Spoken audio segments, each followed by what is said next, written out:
So hello and welcome back guys. तो आज मैं हाल ही में रिलीज हुई टेनेट मूवी को एक्सप्लेन करने वाला हूँ। यह मूवी क्रिस्टोफर नोलन द्वारा डायरेक्ट की गई है, तो ये बहुत ही कॉम्प्लिकेटेड होने वाली है। स्पॉइलर वार्निंग के साथ इस वीडियो को शुरू करते हैं। अब इस मूवी की स्टार्टिंग होती है एक ओपेरा हाउस से, जहाँ पर रशियंस द्वारा हमला किया जाता है। हमले को रोकने अथवा हमले की वजह पता लगाने के लिए कुछ CIA एजेंट्स रशियन आर्मी का भेष बदलकर उनमें शामिल हो जाते हैं। अब इन CIA एजेंट्स में हमारी मूवी का मुख्य किरदार भी होता है। अब गाइस, मुख्य किरदार की एक्टिंग जॉन डेविड ने की है। मूवी में उन्हें प्रोटैगनिस्ट कहकर बुलाया गया है, तो मैंने एक्सप्लेनेशन में उनका ओरिजिनल नेम यूज किया है। अब ओपेरा हाउस में रशियन आर्मी वेंटिलेशन पाइप्स में बेहोशी की गैस छोड़ती है, जिससे सभी लोग बेहोश हो जाते हैं और तब वह एक चीज की तलाश शुरू करते हैं और उन्हें वो मिल भी जाती है।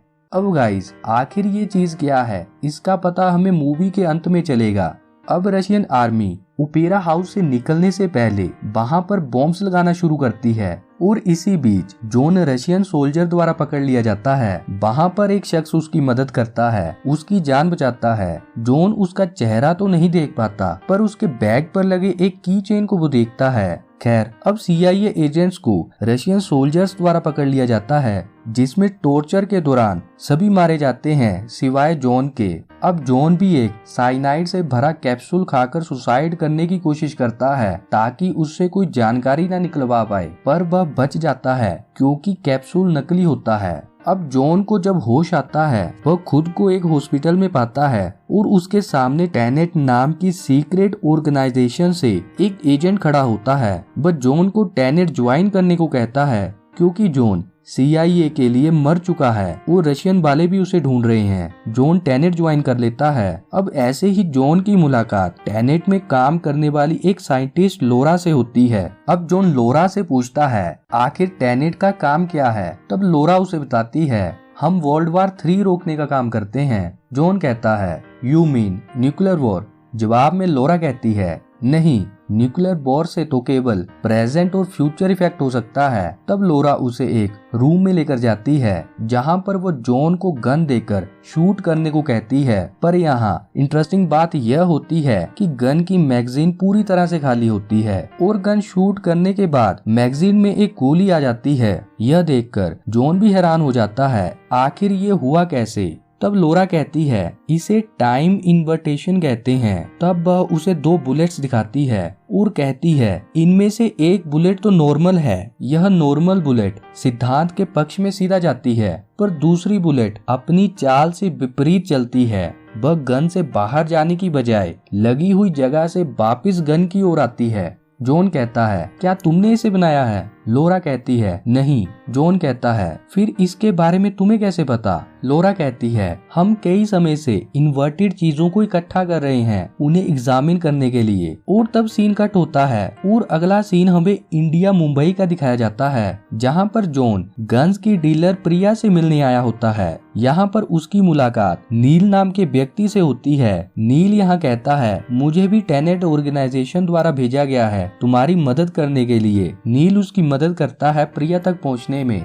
अब जॉन और प्रिया की मीटिंग होती है, जहाँ पर जॉन प्रिया से पूछता है, क्या तुम इन्वर्टेड बुलेट सप्लाई करने का काम करती हो। प्रिया कहती है, नहीं, जब मैंने बुलेट्स को बेचा तब वह नॉर्मल थी। जॉन पूछता है, तुमने ये बुलेट्स किसे बेची। प्रिया उसे एंड्रे सेटर के बारे में बताती है और कहती है, उसकी गैस की कंपनी है, वह एक बिलियनियर है और जो गैस वो बेचता है वह प्लूटोनियम से बनती है। यह जानकारी लेने के बाद जॉन वहाँ से निकल जाता है और अगले सीन में जॉन माइकल ग्रोसबी नाम के व्यक्ति से मिलता है। माइकल उसे कहते हैं, तुम्हें आखिर मेरी तलाश क्यों है। जॉन कहता है, मुझे एंड्रे सेटर के बारे में जानना है। मिस्टर क्रोसबी कहते हैं, मुझे उम्मीद है तुमने सीक्रेट सिटी सोवियत के बारे में सुना होगा, जिसे 70s में बंद कर दिया गया था। जब ओपेरा हाउस में अटैक हुआ था, उसी वक्त वहाँ पर भी अटैक किया गया था। इन दोनों जगहों पर एक खास तरह का मटेरियल लोकेटेड था और उस वक्त एंड्रे सेवेट भी वहीं था।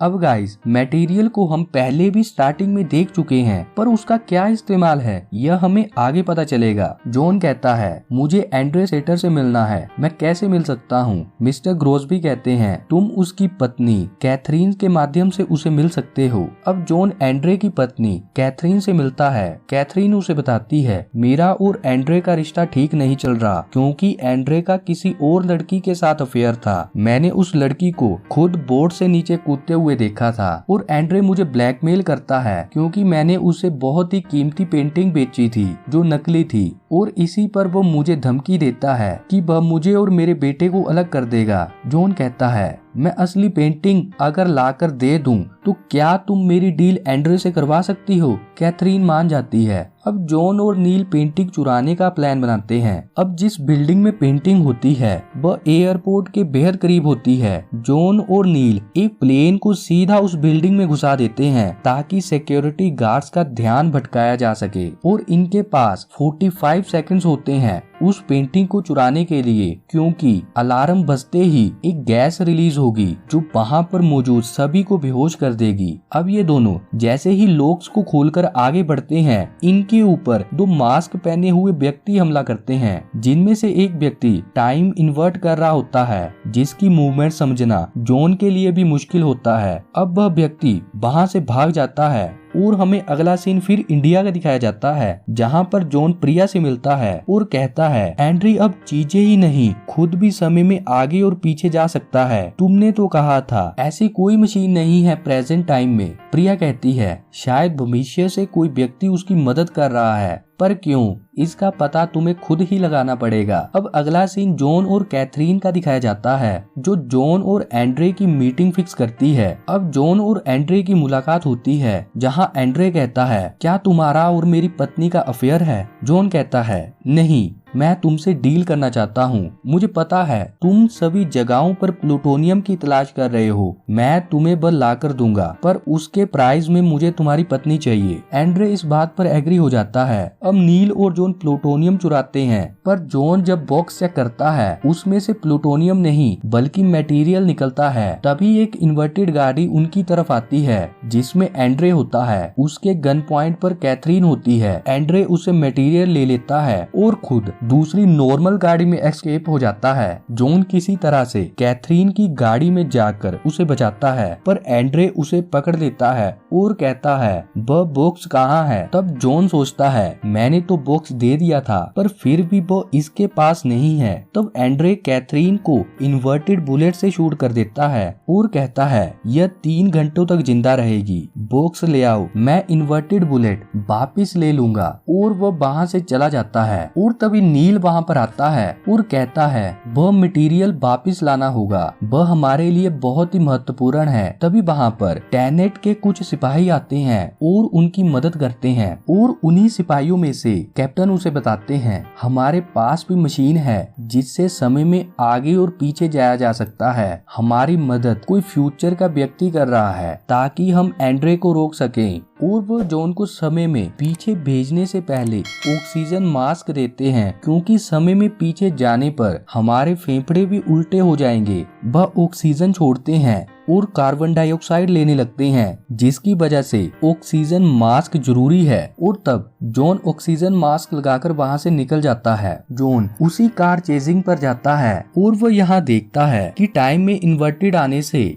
वह एंड्रे को नहीं बल्कि एंड्रे उसे बॉक्स पास कर रहा है। पर यहाँ एंड्रे इस बार जॉन को देख लेता है और वह बॉक्स उससे छीन लेता है और उसकी गाड़ी का एक्सीडेंट कर देता है। अब जॉन दोबारा से अपने टाइम में वापस आता है और नील से पूछता है आखिर यह मटेरियल है क्या? नील उसे बताता है जो तुमने देखा इस तरह के और भी 8 मटेरियल है, कुल मिलाकर 9, और इसको अगर एक साथ ज्वाइन कर दिया गया तो फॉर्मूला कंप्लीट हो जाएगा, जिससे एक ही वक्त में सभी चीजें इन्वर्टेड कर सकते हैं। भविष्य में पृथ्वी का वातावरण रहने लायक नहीं रहा है, जिसका कारण है हम लोग, इसीलिए वो एंड्रे को हायर करके इससे ये काम करवा रहे हैं। जॉन कहता है आखिर वह यहाँ की चीजें क्यों इन्वर्ट करना चाहते हैं। नील कहता है वह यहाँ की चीजें नहीं बल्कि यहाँ का वातावरण इन्वर्ट करना चाहते हैं, जिससे हम और हमारी पूरी पृथ्वी 1 सेकंड में ही गायब हो जाएगी। और तब जॉन को मटेरियल की इम्पोर्टेंस समझ आती है। और गाइस, एंड्रे फ्यूचर लोगों की हेल्प इसलिए करता है क्योंकि वह कैंसर पेशेंट है, वह कभी भी मर सकता है। और अब कैथरीन की हालत और गंभीर होने लगती है। तब जॉन और नील प्लान बनाते हैं अगर कैथरीन को पास में ले जाए तो इन्वर्टेड गोली का इफेक्ट खत्म हो जाएगा। और वो ऐसा ही करते हैं, पर इस बार मशीन उन्हें पास्ट में उसी जगह पर भेजती है जहाँ पर नील और जॉन पेंटिंग चुराने आए होते हैं